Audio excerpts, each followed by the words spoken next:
Começamos mais um Papo Reto com Lorena. Hoje a gente está num estúdio diferente. Estamos aqui no estúdio da FECOM. Montamos um na Gruta, estúdio aqui na FECOM, Feira de Condomínio de Lagoas. Trouxemos aqui o Roberto Fagundes, que a gente já estava assim, há muito tempo namorando esse encontro para a gente fazer esse programa, mas não conseguia, porque a agenda do homem, vocês não existem. Roberto Fagundes, obrigado por ter vindo, né? De João Pessoa, emendou um evento, está aqui, palestrou com a gente e está aqui gravando um programa com a gente no Papo Reto com Lorena. Lorena, eu que agradeço o convite, obrritado pela oportunidade de estar aqui com vocês, participando do evento, palestrando e agora gravando aqui contigo, que é uma honra e finalmente saiu, né? Saiu. Bora. A gente, agora na palestra, falamos sobre carro elétrico. Você já viu que aqui vai ter, a gente pode gravar vários programas, sabe? São vários temas diferentes. Mas vamos falar agora sobre individualização da água e do gás nos condomínios. Vamos lá. Eu queria saber, assim, algumas perguntas, vai ser um programa mais direto, mas você, eu acho que é a pessoa mais preparada do nosso segmento condominial, falando de Brasil, para a gente poder desmistificar, né, esse assunto nos condomínios. Quais são os principais benefícios da individualização da água e do gás para o condomínio e para os moradores? Joia, vamos lá. Quando a gente fala em água, especialmente água, certo, a gente está falando normalmente da segunda maior despesa de um condomínio. Sim. Qual é a primeira maior despesa? Por padrão, folha de pagamento. E depois vem água. Água tem um peso muito grande quando não é individualizada, por alguns motivos. Primeiro que não dói no bolso, para fazer o condômino ter consciência pelo pagamento daquele consumo no final do mês. Então ele tem a impressão de que usando pouco, usando muito, ele não está pagando nada mais, ele pode usar de qualquer forma. E isso faz com que aquele vazamento, que ele poderia corrigir rápido, ele vá deixando para amanhã.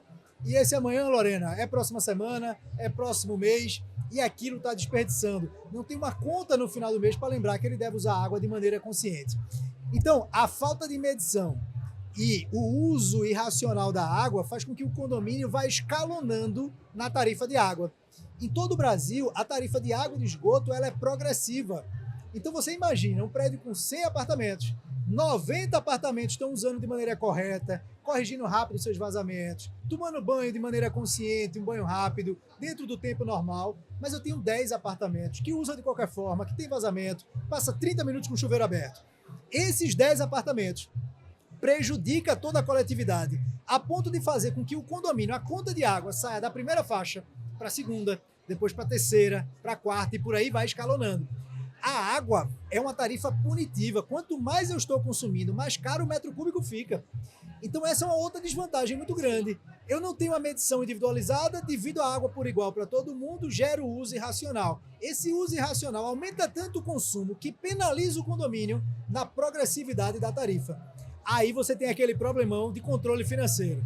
A gente sabe que a previsão orçamentária tem um valor médio da conta de água. Então vamos dizer que o nosso condomínio tem uma conta de água de R$10 mil.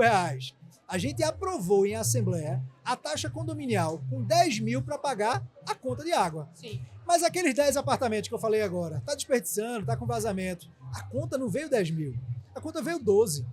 De onde é que o condomínio vai tirar esses R$2 mil? Eu provisionei na minha taxa, na minha previsão orçamentária, 10 mil de conta de água. Sim. Mas a conta veio 12. Esses 2 mil eu vou tirar de onde? Não tem como, o condomínio não faz dinheiro sozinho. Sim.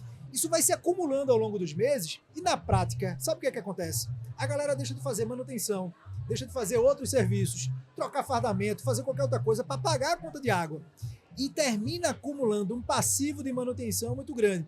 Veja a quantidade de desvantagem que tem quando você não individualiza a água. Eu não tenho controle, eu tenho desperdício, a tarifa fica progressiva e eu não tenho gestão financeira. Eu não consigo prever os meus custos, porque a conta pode ser uma surpresa no próximo mês.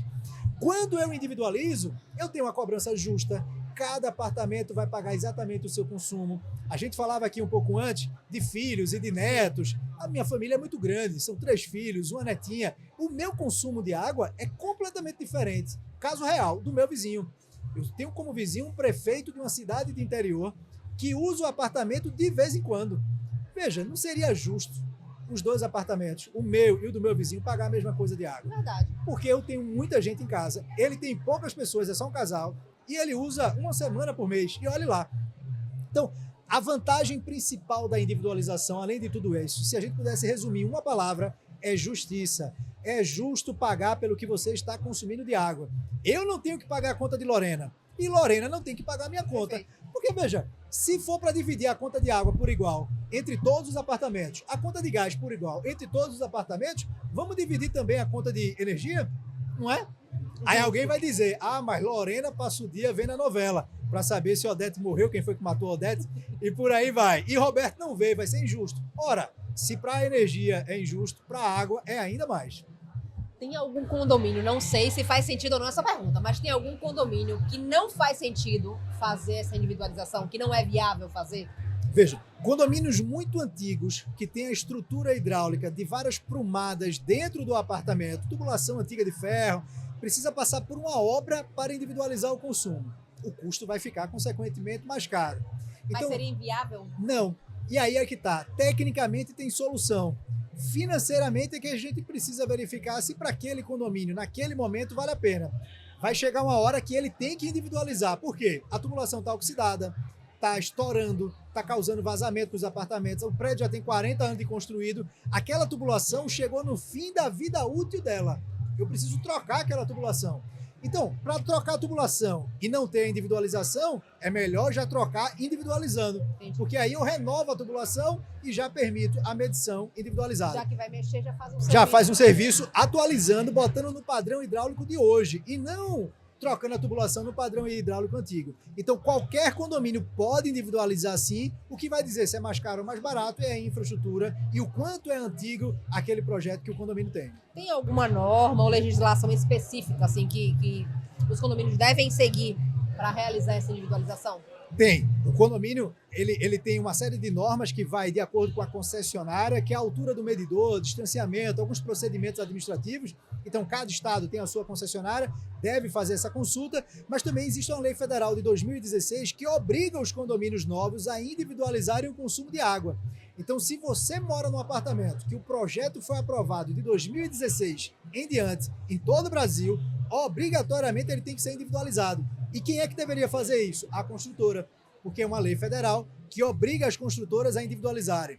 Mas, Lorena, eu tenho até hoje, 2025, condomínios com 4 anos de construído, projetos aprovados depois, que deveria ter individualização e a construtora não projetou dessa forma e entregou sem a individualização.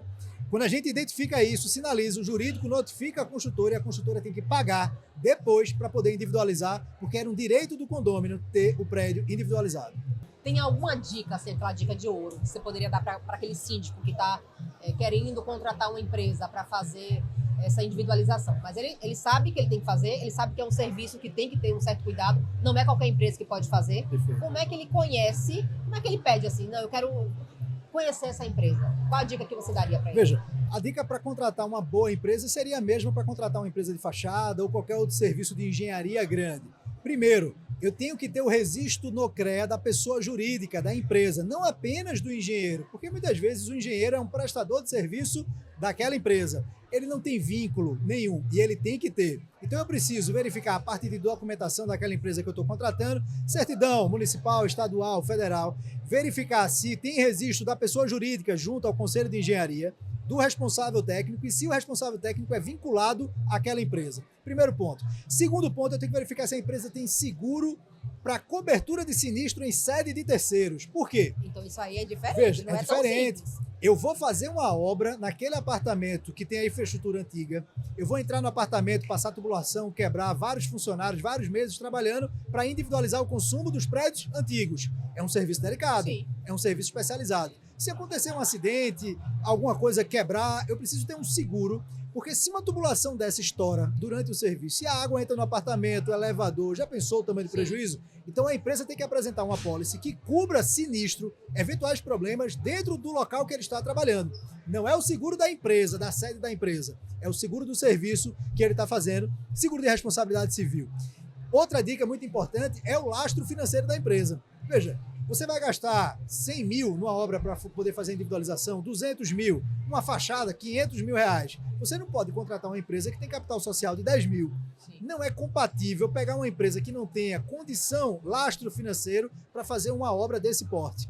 Então eu preciso compatibilizar, porque na hora de uma bronca, se eu tiver que acionar judicialmente, se tiver que me pagar uma indenização como cliente, a quem eu vou cobrar aquilo dali? A empresa tem que ter uma estrutura financeira mínima para poder colocar. E além disso, os medidores duram 10 anos, a infraestrutura hidráulica 25, 30 anos. É importante que a empresa seja uma empresa sólida, porque eu posso precisar usar a garantia daqui a 4, 5 anos, e aí eu preciso que a empresa esteja ativa e que me atenda para resolver aquele problema.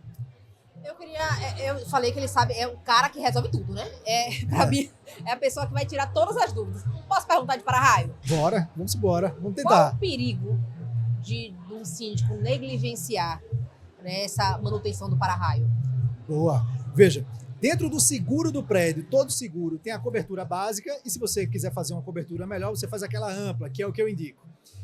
A validade do seguro predial está diretamente atrelada às manutenções preventivas que o condomínio tem que fazer. Sabe por quê?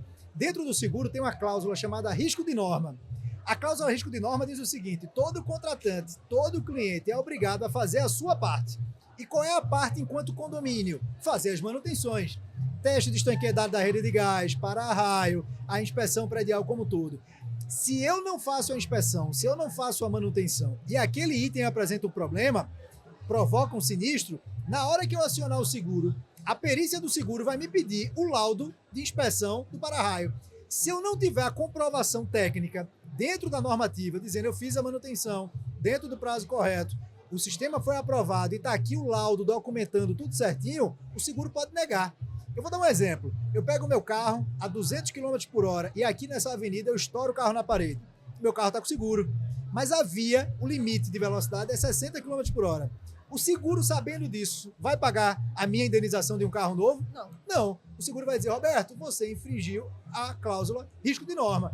Você cometeu uma infração de trânsito, foi de encontro ao Código de Trânsito, logo você invalidou seu seguro. Porque o seguro é você fazendo a sua parte. Sim. Se eu tiver bêbado, não cobre. Se eu passar da velocidade, não cobre. Se eu avançar o sinal vermelho, não cobre. Então você que é síndico, se não faz as manutenções preventivas, não adianta depois, estourou a tubulação, chama o seguro, porque o seguro vai pedir o laudo da válvula redutora de pressão, por exemplo. Se você não tiver tudo certo, invalida o seguro. Tem a diferença de fazer manutenção? É uma pergunta minha aqui agora. De fazer uma manutenção de um prédio antigo e um prédio novo? Veja, ou não? Tudo é manutenção? Basicamente tudo é manutenção, mas se for um prédio muito antigo, existem algumas atualizações que você tem que fazer. Então, uma grande atualização que você faz nos condomínios mais antigos é o projeto de acessibilidade, por exemplo. Eles não foram preparados para aquilo. Então, a lei é uma lei mais recente, é uma lei mais nova. Os novos empreendimentos já traz todo o projeto de acessibilidade, mas os antigos não. Então, dependendo da idade do condomínio e da estrutura, você precisa aí sim fazer algumas implementações para atualizar toda a estrutura que o condomínio tem. Esse vídeo tem oferecimento da Live Portaria Remota, Grupo Gabor e certificação 5 estrelas. Você falou muito dessas válvulas, né, redutoras de pressão de água. Para que serve essa válvula e se serve para todo o condomínio? Lorena, a válvula redutora de pressão, ela é para estabilizar a pressão do condomínio, da parte hidráulica, reduzindo ela para deixar a pressão da água dentro da norma. A norma fala que tem que ter no máximo 4 kg de pressão. Isso significa que prédios a partir de 12, 13 andares precisa ter a válvula redutora de pressão. E a manutenção da válvula, poucas pessoas sabem, mas a manutenção ela é obrigatória e ela é anual. Se eu não faço a manutenção, ela vai aumentando a pressão da rede hidráulica e começa, nos apartamentos mais baixos, a ter rompimento de chicote, de caixa acoplada, torneira começa a apresentar vazamento. E aí a gente volta naquela questão do seguro. Se eu sou obrigado a fazer manutenção da válvula e não faço, e estoura uma tubulação, e normalmente as tubulações estouram que horas? De madrugada. Ou final de semana. Final de semana, 3 horas da manhã. Por quê? Ninguém está usando água, não tem fuga, a pressão é maior durante a madrugada. Então, os sinistros com água geralmente são de madrugada. Se você não fez a manutenção, o seguro não vai ser coberto. Então, a manutenção é uma vez por ano. Lembrando que, quando a gente fala válvula redutora de pressão, é igual a bomba. Eu tenho sempre 2 válvulas. Uma está funcionando, eu desligo ela, por exemplo, com 3 meses e ligo a outra. Eu vou fazendo um rodízio de uso da válvula redutora de pressão e na hora que eu for fazer a manutenção, eu tiro uma para manutenção ou faço do próprio condomínio, enquanto a outra funciona. É um serviço que é transparente para os condôminos, não falta água. E a limpeza tem que ser completa. Uma curiosidade aqui, a gente faz manutenção, é um dos serviços que a gente tem, e os condomínios que a caixa d'água superior está com tampa aberta, entra passarinho, o passarinho não consegue sair, morre, entra na caixa d'água e desce na tubulação. Quando o apartamento liga pra gente e faz, Roberto, a gente tá com a água fraca do quinto andar para baixo, a gente já sabe que é um pedaço de pano, sujeira, pedra, mas às vezes a gente encontra bicho morto dentro da tubulação. Aquela que a gente lava o rosto, que cozinha, que escova o dente. Quando a gente tira, sai só o ossinho, um pedaço de pena e por aí vai. Então mantenha o reservatório fechado, limpe o seu reservatório, faça a higienização a cada 6 meses e a válvula uma vez por ano, manutenção completa. Tem como o síndico perceber que há um problema relacionado à pressão de água no condomínio? Um problema em relação à pressão? Sim. Tem. A gente tem muitas ligações que fala, Roberto, minha pressão está tão grande que chega a molhar minha roupa. Eu vou lavar um prato, vou lavar minha mão, aquela água está muito forte que chega a molhar. Esse é um indício do próprio usuário, geralmente os moradores dos andares mais baixos. Outro ponto é o seguinte, a conta do condomínio começou a subir ao longo dos meses, de maneira pequena, suave, mas começou a subir. Isso é um indicativo ou de um vazamento oculto, uma tubulação de jardim enterrada, começou pequenininha, vai aumentando, ou a válvula está perdendo a regulagem e ela aumentou a pressão. Veja, 5 minutos de uma torneira aberta com pressão de 2 quilos é uma coisa. 5 minutos com a torneira aberta com a pressão de 4 quilos é outra coisa. Está dentro da norma 2 quilos? Tá. 4 quilos está dentro da norma? Também tá. Mas o consumo vai ser o dobro. Então, veja, isso é importantíssimo. Sim. Eu acompanhar a conta, se não houve nenhum grande serviço, não lavei caixa d'água, não lavei fachada, a conta é para estar no mesmo valor. Começou a subir, indício de vazamento ou válvula precisando. Pressão muito grande, rompimento de tubulação, água molhando, roupa das pessoas, é um outro indício também. Chegando no final, a gente fez um programa curtinho, estou pegando ele aqui, peguei correndo para fazer gravar, porque não ia embora sem deixar gravar, De jeito nenhum. Mas eu queria que você deixasse uma dica. Qual dica você daria para os síndicos que estão aqui? Os síndicos estão iniciando, na verdade, um segmento condominial, que é um segmento que ele não sai, entrou, não sai, tá? Qual dica você daria para ele, assim, em relação à manutenção no geral do que você é especialista? Veja, a responsabilidade jurídica é do síndico. Não assuma condomínio aonde você não consiga fazer uma boa gestão de maneira legalizada, responsável. E onde é que você vai encontrar informação do que deve ser feito? Nesse podcast. Em eventos como esse que você está fazendo, que leva a capacitação para as pessoas. A grande maioria dos síndicos ainda são síndicos moradores. A gente tem uma boa fatia já do mercado virando síndico profissional, bons profissionais aparecendo, mas a maioria ainda é síndico morador.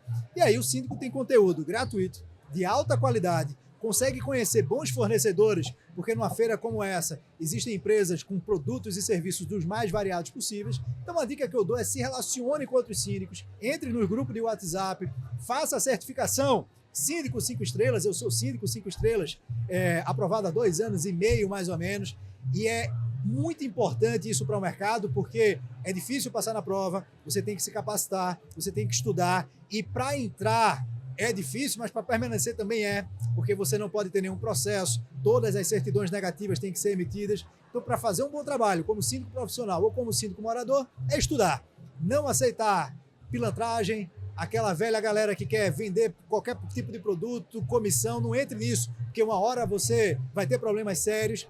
E fique nesse meio aqui, porque aqui você aprende muito no podcast como esse aqui com a Lorena. Roberto, obrigado por ter gravado com a gente, muito obrigado por... Eu sei que foi corrido para você, mas saiba que o Papo Reto com Lorena está à sua disposição. Quando você quiser vir para Maceió gravar, você não precisa nem avisar com antecedência, tá? Se chegar, a gente grava, a casa é sua, tá? Parabéns pelo evento, parabéns por ter lotado a nossa sala, a nossa capacidade máxima. E é isso aí, o seu trabalho, eu sou apaixonada pelo seu trabalho, eu sei que você é um professor, já conheço desde Aracaju, já foi da FECONSE, já foi até palestrante da FECONSE, né, alguns anos atrás, mas é só prosperar agora. Eu que agradeço o convite e deixo os parabéns aqui para você e sua equipe. O evento está lindo, palestras com temas muito importantes. A gente está aqui conversando, pessoal, e a movimentação do stand aqui está enorme. E uma coisa que a Lorena falou, cada stand parece um evento à parte, porque tem uma série de atrações, atividades, comida, bebida, não sei o quê. E diferente de outros eventos, a cada final do dia aqui tem um show para confraternizar o segmento condominial. Valorizar nosso síndico, né? Obrigado pelo convite, estou sempre à disposição. Parabéns pelo evento. Toda segunda-feira um vídeo novo no canal Papo Reto com Lorena às 12 horas.